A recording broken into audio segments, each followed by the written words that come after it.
News 28 मराठीमध्ये आपले स्वागत आहे। आजच्या मोठ्या बातम्यांबद्दल बोलूया। घाटंजी तालुक्यातील पारडी नस्करी येथे महिला दिन साजरा करण्यात आला। पारडी नस्करी येथे ग्रामपंचायत कार्यालयात आज महिला दिन साजरा करण्यात आला।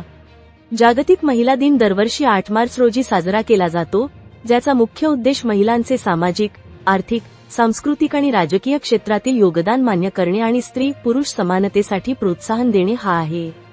यावेळी पारडी नस्करी येथील ग्रामपंचायत कार्यालयात सरपंच सौ अलकाताई देवतळे, अंगणवाडी सेविका इंदिराबाई सीडाम, मदतनीस जनाबाई मनवर, अंगणवाडी सेविका अचलताई मुनेश्वर, आशा वर्कर प्रियंका पवार व चंदाताई आत्राम, मदतनीस छाया देवतळे व जयश्री चव्हाण आणि अंगणवाडी सेविका संगीता पवार, प्रभाताई ढोणे यांनी क्रांती ज्योती सावित्रीबाई फुले यांच्या प्रतिमेस मानवंदना देऊन महिला दिन साजरा केला व समाजातील कर्तृत्वान महिलांचा सन्मान करण्यात आला।